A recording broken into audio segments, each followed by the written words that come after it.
It's 5 in the morning, somewhere in the Roman Empire. A trumpet just dragged you out of sleep. You're 19 years old, you want to be a legionary, and today is the test. In front of you, a road disappearing over the horizon. The instructor gives you the rules, and they are simple. 20 Roman miles, in 5 hours, carrying your pack, your tools, and your weapons.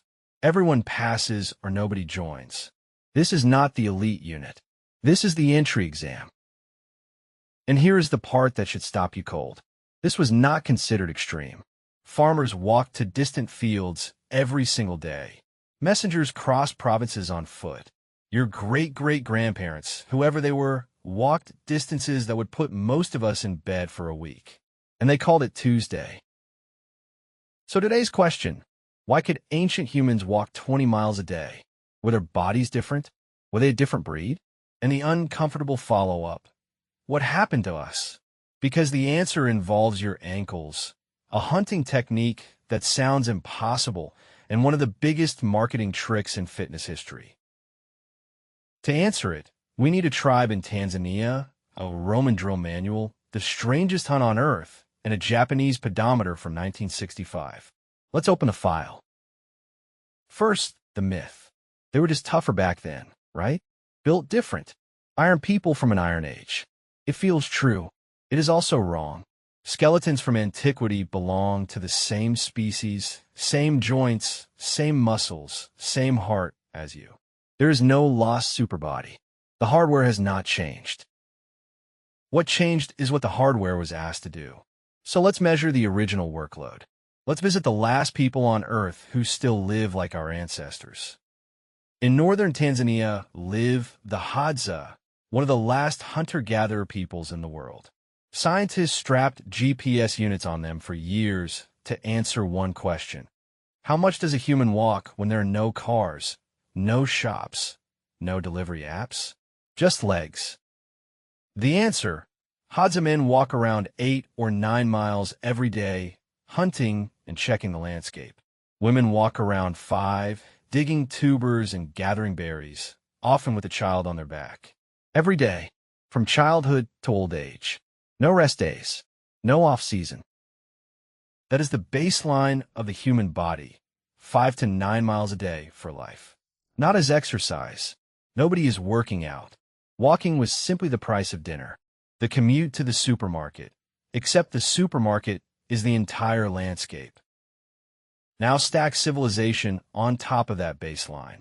The Roman army wrote the requirements down. The military writer Vegetius recorded the standard. Recruits must march 20 Roman miles in 5 summer hours.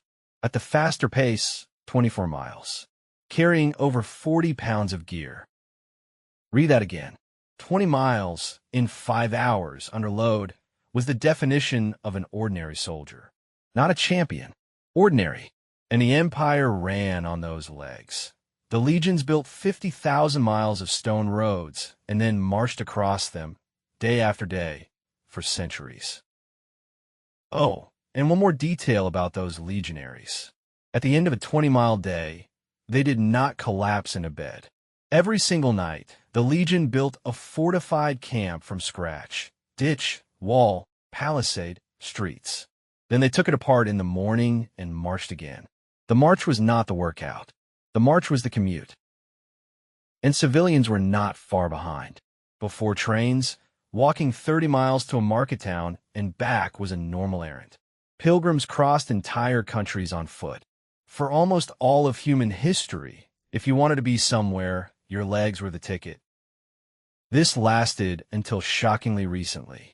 In the 1800s, the writer Charles Dickens was famous for his night walks, regularly covering 15 or 20 miles through London in the dark, and then writing all day.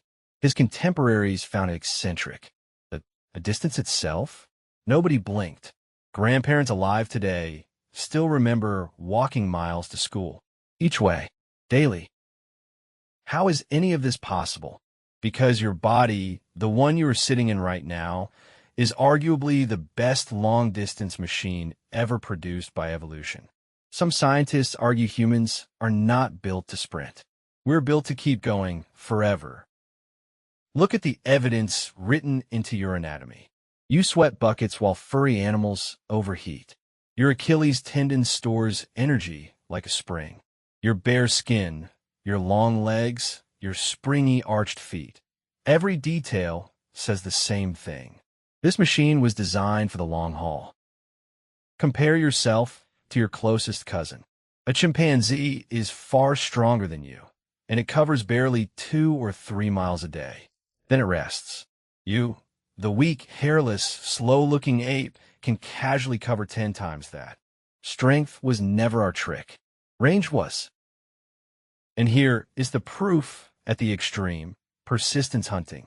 Some hunters in the Kalahari and elsewhere have been documented chasing antelope for hours in the heat. Not faster than the animal. Longer. The antelope sprints, overheats, rests. The human arrives. Again and again, until the fastest animal on the plain simply collapses. So that is the machine. Now let's talk about what we did with it. In about 1 century, we parked it. The car, the elevator, the office chair, the delivery app. The average office worker today walks around 2 to 3 miles a day, spread over a few thousand steps. And it is not just the missing miles. It is what replaced them: the chair.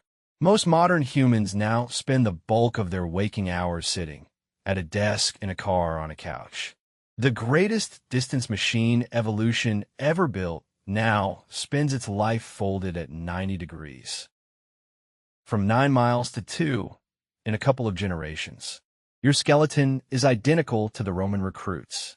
Your daily mileage is not even close. We did not lose the machine. We just stopped using it. And what about the famous goal on your phone? 10,000 steps a day. Here is the twist you did not see coming. That number was not discovered by scientists. It was invented in 1965 by a Japanese company selling a pedometer called manpo-kei. Literally, the 10,000 step meter. They picked the number because it sounded good. Sound familiar? Last episode, we found out your breakfast was designed by a cereal company. Today, your step counter goal was designed by a pedometer company. The pattern is the same. Where ancient life had necessity, modern life has marketing. So why did ancient humans walk 20 miles a day? Because everything they needed was far away, and their body was the only vehicle they had. The real question was never about them. It is about the 20-mile machine you're sitting in right now, idling. The Hadza do not think of walking as exercise. There is no word for workout when moving is just living. Maybe that is the real lesson from 20,000 years of footprints. Humans never needed a gym. They needed a reason. Tomorrow's file might be the strangest one yet. Some ancient humans had blue skin. Not paint, not myth. Real families with skin the color of slate, and the reason hides in a single drop of blood. Why did some ancient humans have blue skin? Subscribe and find out tomorrow.